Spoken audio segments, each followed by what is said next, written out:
Chile, país de poetas, pero Chile también país productor de energías renovables.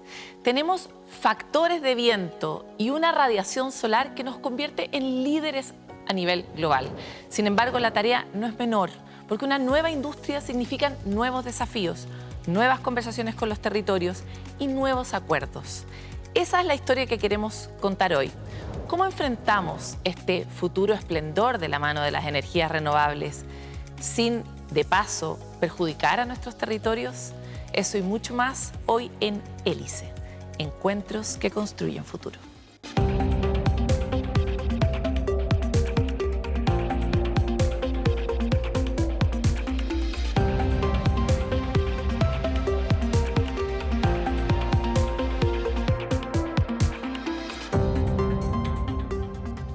Bueno, y como les comentaba al inicio, vamos a tratar de hacer esos cruces improbables que permiten conversaciones que habilitan el futuro. En Hélice buscamos encontrar a sectores que necesitan colaborar para acercarnos cada vez más a esa expectativa de un futuro común, más sostenible. Y es por eso que hoy día quiero presentarles a nuestros invitados. Estamos con María Teresa González, gerente general de Statkraft, que es una empresa productora de energía renovable. Muchas gracias por estar aquí. Gracias, Paloma. También estamos con Patricio Lillo, académico de Ingeniería de la Universidad Católica. Bienvenido. Gracias, Paloma. Y por supuesto, Iván Morán, Seremi de Energía de la región metropolitana, representando al sector del gobierno. Muchas gracias por estar aquí. No, muchas gracias por la invitación. Los quiero invitar a nuestro primer juego en Hélice, y es que ustedes nos ayuden a comprender quiénes son gracias a un concepto. Les vamos a mostrar un montón de conceptos y ustedes tienen que elegir uno y decirnos por qué de alguna forma los interpreta. Así que vamos a partir contigo, María Teresa. Tenemos conceptos como adaptación, descentralización, transición, resiliencia, innovación tecnológica. Cuéntanos tú. Todos me encantan, pero me voy a quedar con transición. ¿Y por qué transición? Y es porque probablemente es una causa personal mía, pero también de la empresa que tengo el honor de liderar, que es Statkraft, empresa de energía renovable en Noruega. Y es que estamos convencidos de que para poder hacer frente al cambio climático, que hoy día es la principal amenaza que enfrenta la humanidad y que puede llegar a ser incompatible la vida de la humanidad en el planeta, la solución son las energías renovables y transitar o cambiar completamente nuestros sistemas energéticos y electrificar todos los usos de la energía en el transporte, en las industrias, en las casas, con energías limpias que no tengan emisiones. Esa es la forma que hoy día tenemos de poder entregarle a nuestros hijos un mundo como el que nosotros conocemos hoy día, al final, con aire disponible, con agua disponible y por lo tanto transición energética y que además sea justa, que incorpore la mirada de todos los actores de la sociedad. Para nosotros es el propósito que nos mueve en la compañía y a mí personalmente el que me hace levantarme todos los días. Excelente. Patricio. Al igual que a ti, me interpelan muchos, pero me quedé con territorio porque siento que uno de los desafíos más relevantes que va a tener la energía renovable para Chile en el futuro, como marco general, y estoy fundando un par de conceptos que quizás vamos a trabajar.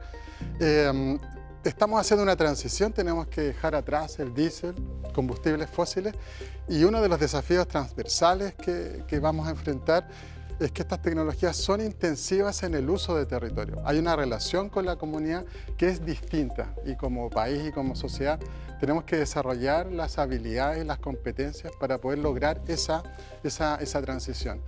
También me apasiona porque se escapa un poco de lo técnico, digamos, de la ecuación de termodinámica y empezamos a tratar con las expectativas, con el factor humano, ¿no? Que al final con el es factor el que humano, habilita con o las el que destruye futuros. con las aprensiones, con el miedo, con las expectativas de las personas. Entonces, espero que tratemos eso ahora en un rato.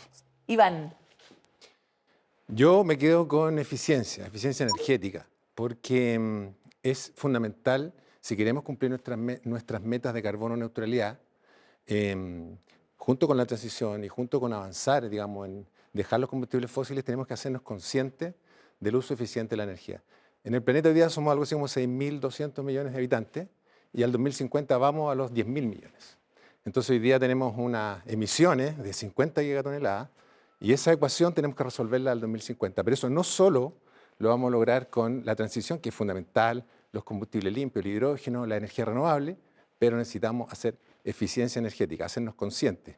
Y eso tiene una pata en lo tecnológico, o sea, con maquinaria más eficiente en la industria, pero también con cambio de práctica. O sea, nosotros los seres humanos, los ciudadanos y ciudadanas tenemos que hacernos responsables del uso eficiente de la energía, desde nuestros hogares, pero también hasta las grandes empresas. Así que todos estamos también invitados a la eficiencia energética, si no, no vamos a lograr nuestras metas. Oye, es muy interesante entender un poco mejor también desde dónde vienes tú. Efectivamente, tú trabajas en la industria, tienen proyectos principalmente eólicos, entiendo, pero también tienen otros asociados. Nosotros somos un productor, somos hoy día el principal generador de renovables de Europa y estamos en un plan de crecimiento en todo el planeta 100% enfocado en energías renovables, principalmente hoy día eólica y solar, pero además tenemos una base de energía hidráulica bien importante. ¿Por qué para una empresa noruega este puede ser un polo relevante de desarrollo? Hay algo que lo hace muy atractivo y es, por una parte, los recursos naturales maravillosos e inigualables que tenemos para generar energías renovables, la mayor radiación solar en el norte, agua a lo largo de todo el país y grandes vientos en el norte y en el sur. Pero aparte de eso, Chile es uno de los países que ha sido pionero en ponerse metas súper ambiciosas de carbono neutralidad y eso lo hace bien único. Es un país que desde el primer minuto clavó la bandera de que esto es necesario y es un mensaje muy potente para el mundo. Mi empresa es una empresa estatal noruega, 100%, somos un brazo del Ministerio de Comercio y eso le pareció bien singular y le pareció que era algo que había que capturar y había que estar ahí donde el Estado se da cuenta de que esto es una necesidad y que además es una oportunidad inigualable de desarrollo sostenible para el país. Quisiera ir contigo en ese sentido, Patricio, porque tú estás avanzando en una industria que es una promesa a futuro y es la industria del hidrógeno. Entonces me encantaría saber cómo sientes que estamos hoy día mirando esa promesa futura del hidrógeno desde el punto de vista del territorio. ¿Crees que lo vamos a hacer mejor de lo que lo hemos hecho hasta ahora?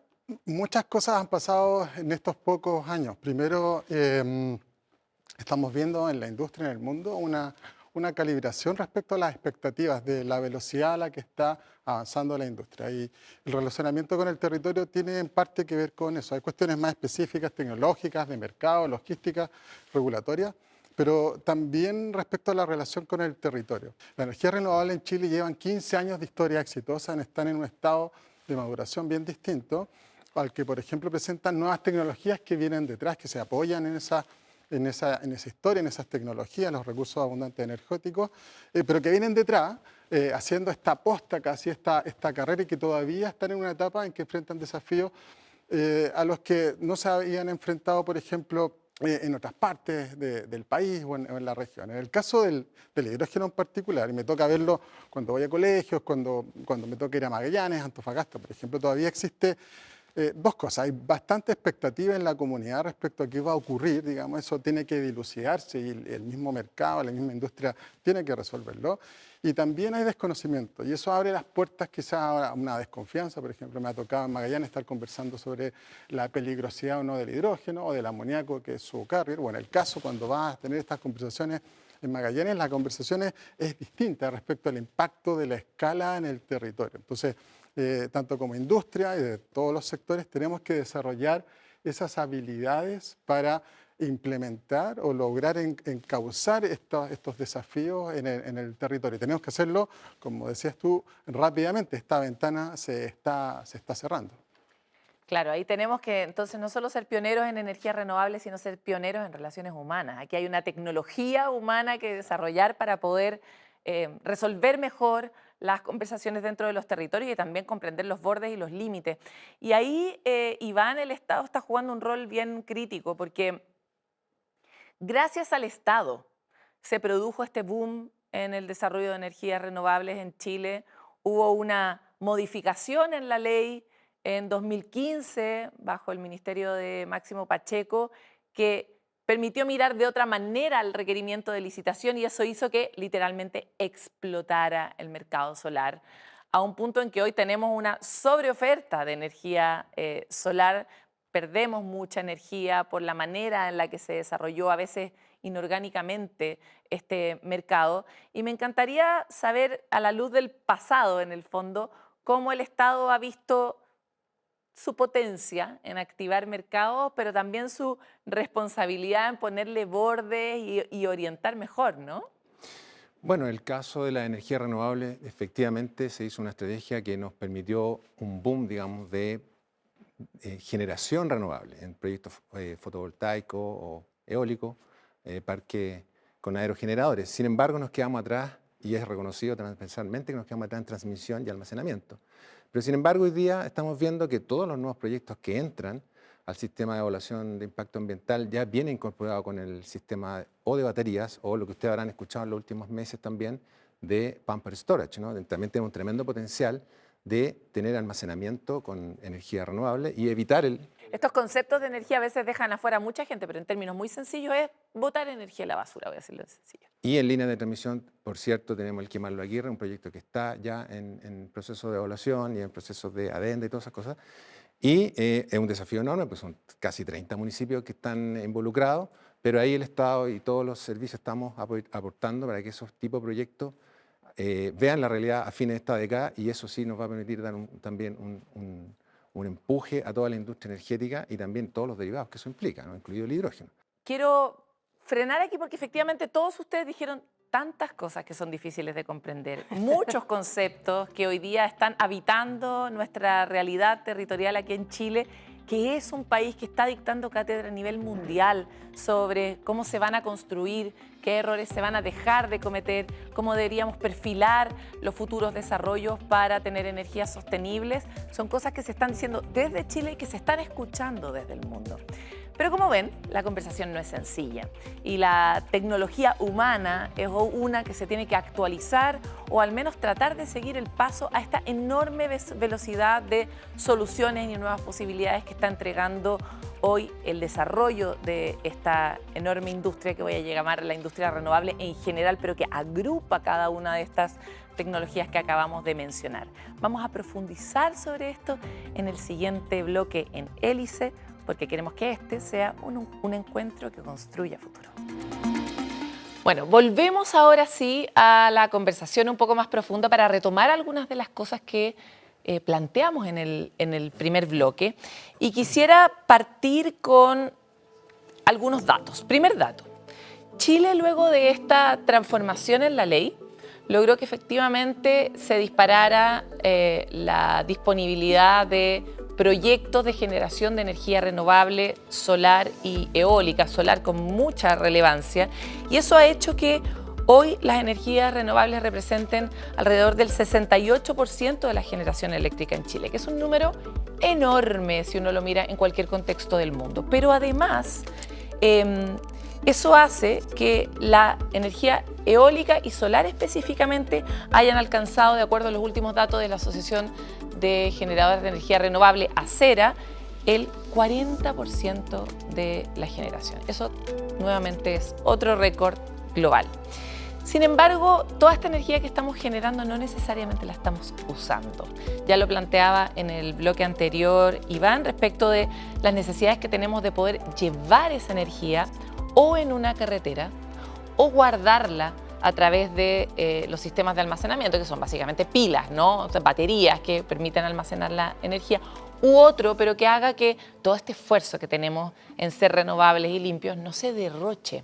Por lo tanto, mi primer punto de conversación para ustedes es justamente cómo se ha ido modificando el escenario, porque al principio, y estoy diciendo al principio hace 2 años atrás, de lo único que hablábamos es de que necesitábamos más carreteras de transmisión y que necesitamos construirlas a toda velocidad. Sin embargo, hoy día también existe esta alternativa del almacenamiento que se ha vuelto muy material muy rápidamente y otras.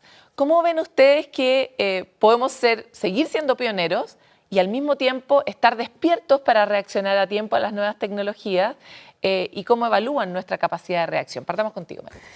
Yo creo que ese es justamente el gran tema hoy día, es cómo el país entiende que esta es una prioridad y es un desafío estratégico para nuestro desarrollo y nos sentamos entre todos los sectores y yo estoy fascinada con esta invitación porque creo que justamente representamos lo que debe pasar, es que esté el sector académico, ojalá la sociedad civil, el sector público y el sector privado poniéndonos de acuerdo cómo lo hacemos.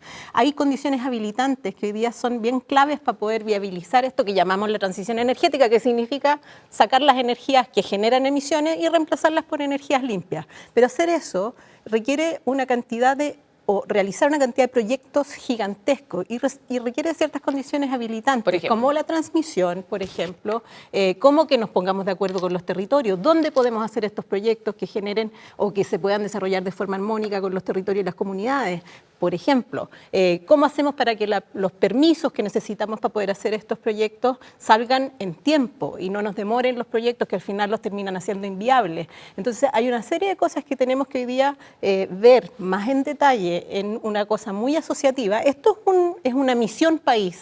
Eso es lo que yo pienso y tenemos que construir una épica porque, como decíamos anteriormente, es una oportunidad tan grande que requiere esta como comunión de visiones en torno a qué es lo que hay que hacer y cómo hacemos para que pase. Para reemplazar todo el carbón en Chile necesitamos construir 15.000 megas de capacidad instalada en renovables. Esos son muchísimos proyectos y es difícil. Pero además requiere una cantidad de coordinaciones que cuando el sistema lo administra un solo ente, como ocurre en algunos países del mundo, en muchos países del mundo, puede llegar a ser más fácil, pero nosotros tenemos un mercado eléctrico que está separado y por lo tanto eso también ha hecho mucho más difícil que se coordine el que va a llevar la energía con el que la produce, con el que la va a distribuir, y eso ha producido buena parte de las tonteras que ha cometido nuestro sistema eléctrico. Entonces quisiera conocer un poco la visión de ustedes sobre cómo podríamos mejorar esa coordinación que requiere ser mucho más eficiente. Sí, bien. Yo una precisión antes de dar el argumento, pero hay que aclararle a la gente que no está viendo que las energías renovables, la solar y eólica, son variables. Por eso es que tenemos energía renovable solamente solar en el día, y los vientos cuando hay y cuando no hay. Entonces, eso es lo que... Porque de día hay mucha más radiación solar, en la noche también hay, pero no alcanza a mover la aguja. Entonces, no podemos sacar un mejor provecho a la energía renovable si no podemos almacenar. Cuando tenemos exceso de generación, la podemos guardar y utilizar cuando no hay. Que, dicho sea de paso, los picos de consumo son en promedio a las 9 de la noche, ¿no? O en verano un poquito más tarde, pero cuando no hay luz, ¿no? Cuando estamos más en la casa. Entonces, ahí es cuando no podemos utilizar la energía renovable y eso también impacta en los precios. Bueno, pero yo creo que hoy día nos estamos poniendo al día, necesitamos avanzar fuertemente en promover y generar las condiciones para poder reabastecer nuestro sistema de transmisión, ¿ya? Distribución y también la de mayor almacenamiento, especialmente con las baterías. Y también yo diría una cosa que está ocurriendo también hoy día, que se están sumando mucho la autogeneración. Hoy día tenemos una ley que es Net Billing, que básicamente es autogeneración, o sea que mi empresa, mi casa pueda también aportarle al sistema, inyectar cuando estoy generando, por ejemplo, en el techo de la casa, en el techo de la industria, de la bodega, de la empresa. Eso hoy día estamos también con metas muy, muy ambiciosas. Y eso debería descomprimir la red. Y también nos ayuda a reabastecer la red y a descomprimir efectivamente nuestras redes de transmisión. Y ahí solamente un ejemplo que está ocurriendo en estos meses, que es que estamos promoviendo un nuevo sistema de casas solares. Nosotros tenemos un programa en el Ministerio que es el Casa Solar, pero le agregamos el social, porque nos dimos cuenta de que las familias más vulnerables, aunque no lo quisiéramos, la energía solar discrimina. Porque la instalación es muy grande y es muy cara. Aunque regaláramos los paneles a una familia vulnerable, no los va a poder utilizar porque no tiene la infraestructura, no tiene el techo o no tiene la conexión eléctrica al día. Entonces hoy día lo que estamos haciendo es que, gracias a la ley Net Billing, podemos en conjunto con los municipios hacer copropiedad, o sea, un parque fotovoltaico con el tope de 300 kilos. Eso lo podemos con los vecinos, en el ejemplo de Talagante que acaba de... Vamos a revisar funcionar más adelante ese caso específico justo porque tenemos un material en el sentido. Sin embargo, lo que estás planteando tú deja otra gran pregunta respecto a si el sistema de distribución va a ser capaz de actualizarse. Una ley que lleva, ¿cuántos años en el Congreso? 3 décadas, sí. Casi, 2 décadas y media. Necesitamos también una reforma también a nuestro sistema de distribución porque, claro, estos desafíos claramente requieren... No, de nada sirve tener autogeneración si no vamos a poder conectarnos adecuadamente, si las empresas no están a la altura. Y ya vimos además que hay empresas que tienen tareas pendientes, por decirlo menos. Así por lo menos quedó claro en los últimos apagones a propósito de los temporales sobre cuán actualizada estaba la tecnología, cuánta fiscalización había efectivamente del estado de la red, ¿verdad? Así es. Que es lo que hoy día tiene a Enel en una conversación bien relevante hoy día con el Estado. Sí, y agrego otro punto a propósito de la coordinación. Y uno de los roles relevantes de esta coordinación, por ejemplo, a través del Estado, es generar los incentivos para que esta transformación ocurra. ¿A qué me refiero?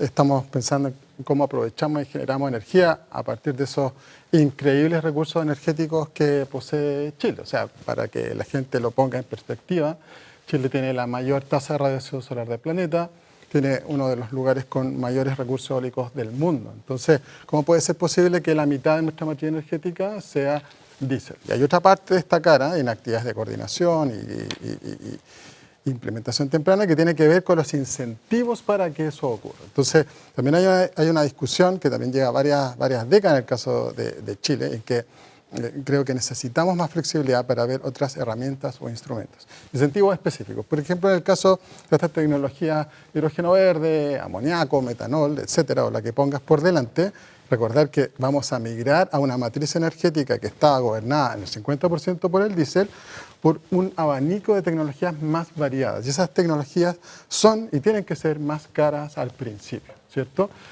A medida que las tecnologías se van escalando, voy produciendo, en alguna parte alguien va aprendiendo cómo hacer ese panel, esa celda de combustible de forma más barata. Por lo tanto, los incentivos son baja de impuestos para esas tecnologías.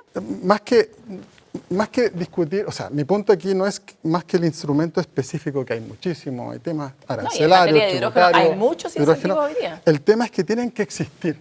Y esa es una especie de tabú, si me permiten, que en el caso de Chile tenemos que romper. Todas las sociedades y los países que han avanzado exitosamente en esta dirección Hélice ha avanzado colaborativamente desde el Estado, la industria y la academia, generando, por ejemplo, esos incentivos de largo plazo. Uno de los problemas que existe para la implementación de esta tecnología hoy día en el mercado, si quieres, que gatilla la existencia de todos estos proyectos, es que no somos capaces de garantizar algún tipo de mecanismo de mercado que permita que esto exista post subsidio o incentivo. Por ejemplo, pero yo me entenderé a qué te refieres específicamente. Corfo, que ha jugado un rol relevante en la implementación de proyectos de hidrógeno temprano, abre un fondo de $5 millones, 3 millones de dólares para parar un sistema de camiones, buses de hidrógeno.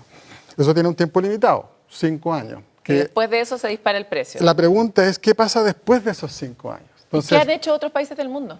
Lo que han hecho exitosamente otros países del mundo es que han establecido instrumentos predecibles y en el largo plazo, que no dependan del siguiente llamado del instrumento en cuestión, sino que se mantengan en el tiempo. 2 ejemplos concretos. Estados Unidos ha planteado, y esto es aplicable a cualquier tecnología, que en el caso del hidrógeno, por ejemplo, bajo ciertas condiciones, del costo total de poner ese kilogramo arriba de un vehículo, $3 te los va a entregar el Estado para ayudar a reducir esa brecha con los combustibles diésel. Todos vemos y entendemos en la casa que hay muchos incentivos y beneficios para hacer esto de forma temprana. Otro caso, el Banco Europeo del Hidrógeno, que es la Unión Europea, organizando de distintas formas, pone un tramo a través de subasta y subsidia el costo del amoníaco, que es el carrier del hidrógeno, comparado con el hidrógeno gris, $400, $500, pone en la cifra que corresponda para la subasta, pone un monto sobre la mesa que cubre el diferencial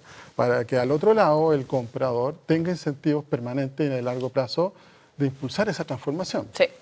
Bueno, definitivamente alguien va a tener que pagar por esta transición y esa es la conversación que se está teniendo en la COP respecto de quién pone la plata para poder conducir esta transición de manera justa y que no seamos los países más pobres los que tengamos que financiar de manera igualitaria o mayoritaria a los países más ricos, que además han sido más responsables por la transformación del clima que hemos vivido. También está ocurriendo en materia de biodiversidad, no hay plata para financiar las enormes transformaciones que se requieren para cuidar a los ecosistemas y esta es una conversación muy urgente para un país como el nuestro, que además no tiene una gran billetera en el Estado que pueda sostener eso.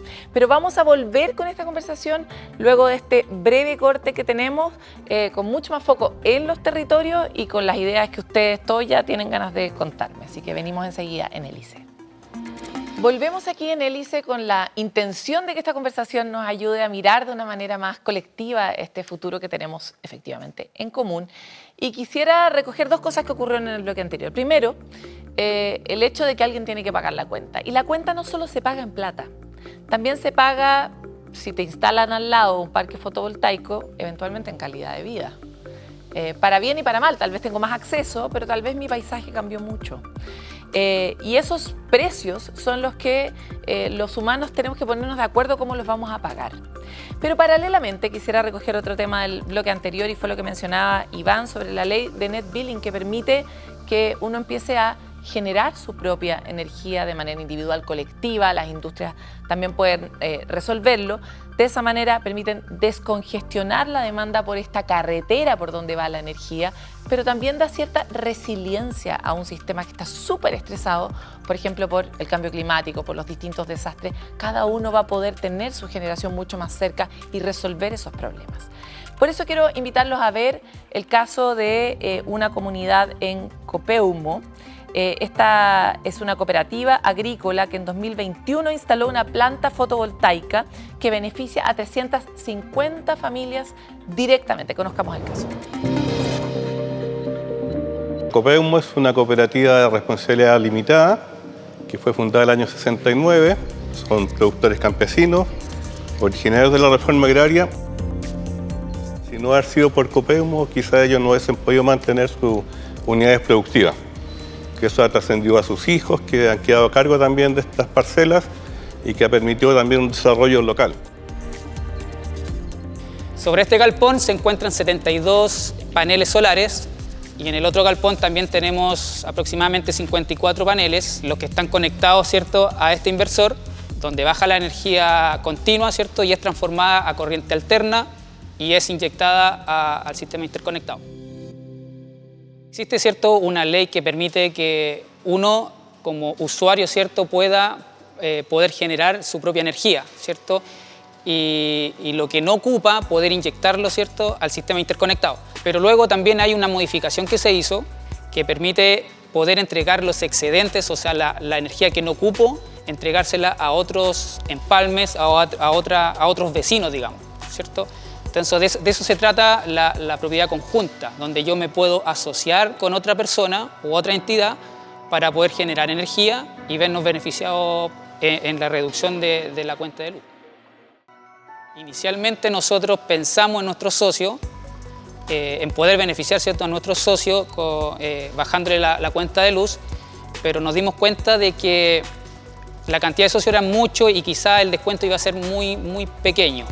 Entonces quisimos beneficiar, ¿cierto?, a los socios de manera quizá indirecta, entregando, ¿cierto?, esta energía a las postas rurales y a los colegios, que es donde se educan los nietos de nuestros socios y donde se atienden, ¿cierto?, la asistencia primaria de salud, los socios y los nietos y hijos de nuestros socios. Bueno, ese es un caso muy elocuente de cómo un desarrollo tan relevante para Chile, que tiene tantas oportunidades, efectivamente puede beneficiarlos a todos, abrir para todos nuevas opciones, en este caso productivas, pero también para la misma comunidad donde está instalada. Este es un caso, digamos, hermoso, ¿no? Cumple con todo lo que uno esperaría. Sin embargo, las tensiones territoriales a veces son mucho mayores que eso. Ustedes lo han vivido de manera muy directa en Statkraft a propósito de uno de sus proyectos.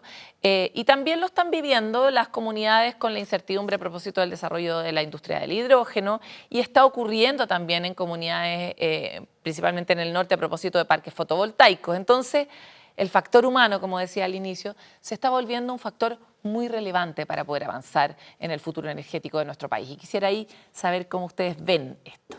Es uno de los factores habilitantes o críticos para poder desarrollar esta transición energética, que además tiene que ser transición energética justa, porque nosotros hablamos mucho, de repente a un nivel como súper sofisticado del cambio climático y esta transición energética, pero tenemos que recordar que en el mundo todavía hay 1 billón de personas que no tienen acceso a la electricidad, con todo el impacto que eso tiene en la calidad de vida, y en Chile también pasa, y pasa en los sectores rurales, que las personas pagan cuentas muy altas de luz. Y tenemos un país particularmente desigual, además. Exactamente. Entonces, esa es parte de los desafíos de la transición energética justa. ¿Cómo hacemos que estos beneficios lleguen a todos?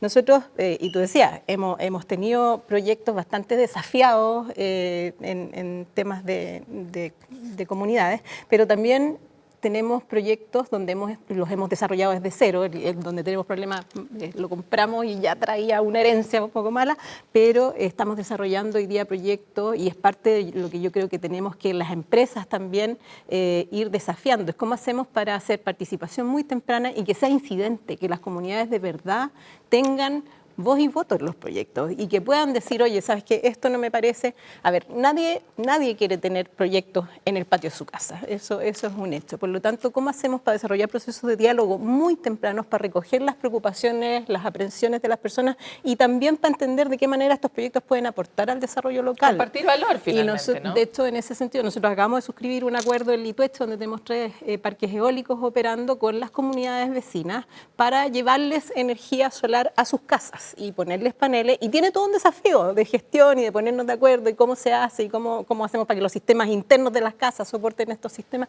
Pero creemos que ese es el camino. En el sur también estamos con apoyo solar para algunos sistemas de riego, por ejemplo. Entonces, de alguna forma, y aquí de nuevo, el diálogo y la asociatividad es la forma de hacerlo. Tenemos que sentarnos muy tempranamente con los territorios, con nuestros vecinos y vecinas para ver cómo hacerlo. Conocimiento, ¿no? Me encantaría ahí mirar tu punto de vista, Patricio, porque no solo somos desiguales en cuanto a las oportunidades o a los recursos, sino que tampoco tenemos un acceso igualitario al conocimiento que hay detrás de todo este desarrollo industrial y que permite que una persona cambie radicalmente su vida, a veces con un recurso súper pequeño, ¿no? Sí, 2 cosas sobre eso. Ahí el rol de la formación de capital humano es vital a todo nivel. Como universidad nosotros hemos participado activamente en eso, formando competencias, por ejemplo, en el caso nuestro de hidrógeno en distintos niveles, principalmente enfocado a 2 áreas. Uno, la formación, la toma de decisiones y la evaluación de proyectos, y otro, la divulgación de la tecnología. Otro, el ejemplo que muestran es muy bueno, bien lo decías tú, que es que las personas tienen que vivir el impacto de lo que significa esta tecnología, sentirlo. Y cómo lo deciden en esa cooperativa. Vivirlo para bien en este caso. Me parece increíble. En el fondo ellos deciden, claro, si lo distribuimos, digamos, esto entre 100, 200 personas se va a diluir, pero causemos impacto, un impacto verdadero, permanente en la comunidad. Y eso es parte fundamental, y me gustaría transformarlo en una palabra respecto a esta transición, que no debe ser a cualquier costo, que tiene que hacerse con legitimidad, tiene que conseguir y conquistar esa legitimidad. Y eso requiere una serie de acciones, como decía María Teresa, y quiero agregar otro, con una mirada también de largo plazo a propósito de tu pregunta, es que cualquier tecnología o transición debe sentar las bases para fomentar una industria de investigación y desarrollo local, porque esa es una forma de garantizar no solo la legitimidad en el largo plazo, sino que es también el desarrollo de esa misma comunidad. También es el desarrollo de la comunidad, es el desarrollo de la industria y finalmente el desarrollo del país. Entonces, esta mirada de transición y estas nuevas tecnologías, y mañana vamos a escuchar quizás otra cosa que está intentando ocupar el espacio que el diésel va a dejar vacante, debe construirse sobre esa base de esa legitimidad, de formar competencia humana local en ese desarrollo a largo plazo de conocimiento. Y ahí, por supuesto, encontramos otros temas sobre quizás educación pública general en el caso de Chile, que es algo que tenemos que tomar. Tiene que empezar a tener un sabor a energía renovable, ¿no? Cómo eso se ve en las escuelas, cómo eso se ve en los centros de formación técnica, cómo se ve esa especificidad en las mallas curriculares. Iván. Sí, yo le agregaría el factor de innovación. Por ejemplo, uno de los problemas que tiene, o las críticas que tienen los proyectos fotovoltaicos principalmente, es que utilizan terreno agrícola, por ejemplo. Pero nos hemos dado cuenta que pueden convivir. Existen proyectos agrovoltaicos, donde en un terreno donde hay cierto tipo de frutales, se pueden combinar con líneas de paneles fotovoltaicos. Hay una experiencia en la sexta región bien interesante con arándanos también, que tuvo una muy buena experiencia, digamos, incluso les ayudó a mejorar la calidad del producto. Entonces, también tenemos que conversar respecto de casos exitosos que se están viendo que pueden combinar, digamos, y convivir mejor con los territorios, con este caso, con la agricultura. Lo mismo, por ejemplo, con los paneles fotovoltaicos flotantes. Entonces, podemos utilizar de mejor manera nuestros tranques, nuestros lagos para parques fotovoltaicos sobre el agua, y eso además ayuda a cuidar el agua porque hace el factor sombra y además el panel es más eficiente. Evita la evaporación. Por la temperatura del planeta. Entonces, ese tipo de cosas también tenemos que mostrarlas, conversar con los territorios respecto de que se pueden hacer las cosas de mejor manera o de manera distinta. Hay que ver un tema de los costos, pero yo creo que eso con el tiempo y con la tecnología va a conversar. Entonces, yo creo que eso, sin lugar a dudas, tenemos que avanzar en este factor también. 30 de segundos cada uno, innovación. se nos acaba Sí, este yo bloque. solamente quiero hacer un punto sobre las cosas y lo que tú decías, la simetría de información. Yo creo que es una gran traba y en eso yo creo que, bueno, el Estado tiene un rol, obviamente, a través de la educación, pero también las empresas tenemos un rol. Nosotros, una experiencia que hemos desarrollado de manera bien exitosa con nuestros vecinos y vecinas son los monitoreos participativos. Al final del día es involucrar a nuestros vecinos y vecinas en qué es lo que estamos haciendo, ser súper transparentes con los impactos que tiene y escuchar cuáles son las preocupaciones. Y en eso hemos desarrollado una forma bien sistemática con apoyo de expertos que puedan hacer más digerible esta información, que a veces es bien técnica y bien árida. Entonces, yo creo que también ahí las empresas hemos ido avanzando y tenemos que seguir en esa línea para poder hacer proyectos que sean mucho más inclusivos al final del día y donde también podamos mostrar los beneficios. Nosotros tenemos experiencias súper positivas en agrivoltaicas. Necesito 30 Y segundos. yo uso mis 30 segundos para hacer el punto respecto a que todo eso además se logra con la mirada de la implementación de proyectos pilotos. Necesitamos robustecer, quizás formar en el caso de nuestro país, una mirada del rol y el valor que juegan los proyectos piloto tecnológico temprano. Y eso tiene que ser parte de las políticas públicas. Siento que hoy día todavía hay un espacio ahí para mejorar bastante. Hay algunos de hidrógeno ya implementados en todo caso, así que interesante. Por cierto. No, estamos todos como sociedad invitados a sumarse a esta gran revolución que son las energías renovables, los combustibles limpios. Necesitamos más capital humano, ahí tenemos que hacer en todos los niveles, con los técnicos, con los universitarios. Los técnicos son críticos. Son fundamentales y en eso también estamos haciendo cosas acá en la región y en el resto del país. Entonces tenemos que estar todos involucrados, las empresas, las industrias y eficiencia energética como partillo. Muy importante, no podemos pensar que la energía, por mucha que tengamos limpia, la podemos mal utilizar. Somos muchos en el planeta y los 1.000 millones requieren también energía y tenemos que ser responsables con el uso.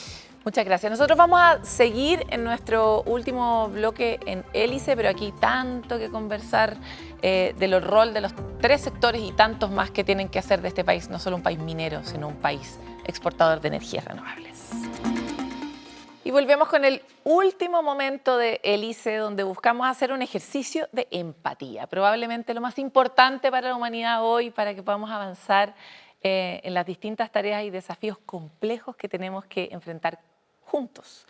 Por eso en este momento nosotros invitamos a que visiten los zapatos del otro, a que llamen al otro a conocer, a comprender sus dolores y que le pidan al otro sector algo que ustedes necesitan para poder avanzar y para que este diálogo dé los frutos que nosotros esperamos que tenga. Así que vamos a partir contigo, Iván. Bueno, yo le digo a María Teresa, ponte en mis zapatos. Al sector empresarial. Al sector empresarial y sigan invirtiendo, crean con factor de innovación muy importante. Necesitamos la creatividad y necesitamos que los proyectos energéticos también vayan leyendo las nuevas necesidades que tienen los territorios, las sociedades y podamos hacerlo de mejor manera, más conversado y también con innovación, ¿no? Como las que conversábamos hace un rato, y yo creo que ahí hay una tremenda oportunidad también de que sigamos creciendo, pero poniéndose en mis zapatos. María Teresa. Muy bien, lo voy a devolver. Yo le pediría al Estado que efectivamente generemos un trabajo colaborativo mucho más de detalle para poder llevar adelante esta transición energética en Chile y sacar todos los proyectos que tenemos que sacar con una mirada de bien común y de largo plazo y pensando no solamente en los grandes titulares, sino que también en los temas de gestión que son finalmente los que nos entraban el día a día para poder sacar adelante estos proyectos. Porque al final es un ganar-ganar para los chilenos y chilenas y para la naturaleza y el medio ambiente. ¿Qué pide la academia, Patricia? Solo tenemos un minuto, Sí. pero tengo tantas cosas que pedir. Pero Iván, en nombre, digamos, representando al Estado, te pido que te pongas en nuestros zapatos y que nos ayudes a formar incentivos de largo plazo que permitan la relación con el sector privado. Que la academia siento que todavía tiene un espacio mucho más grande para avanzar, construir estas relaciones de largo plazo que permitan desarrollar esa investigación y desarrollo local. Así que aproveché de hacer a los dos. En estos Muy 3. bien. Hay muchas cosas que pedir y hay mucho que pedirle a la academia también para que la información llegue a tiempo y mejor, para que se puedan tomar mejores decisiones desde el Estado y también desde la misma empresa. Nosotros siempre nos quedamos cortos porque como nos metemos en estos temas que son como para una tesis doctoral, lo que queremos es que ustedes puedan participar con información concreta de estas que son los temas que están dando forma al futuro de Chile. Chile tiene una oportunidad como no tuvo nunca antes. Muchos presidentes lo han dicho, nosotros no teníamos combustibles fósiles cuando era el siglo de los combustibles fósiles. Hoy tenemos energías renovables cuando es el siglo de las energías renovables. Y eso nos hace ricos, y no solo ricos en términos económicos, sino en cuanto podemos aportar desde un país tan pequeño soluciones críticas para un planeta que está en peligro. Así que con todas estas invitaciones los dejamos invitados a seguirnos en Hélice, a conocer estas conversaciones, a participar de ellas, porque todos somos parte de ese futuro en que queremos estar juntos, bien reconocidos y prosperando. Nos vemos en un siguiente capítulo.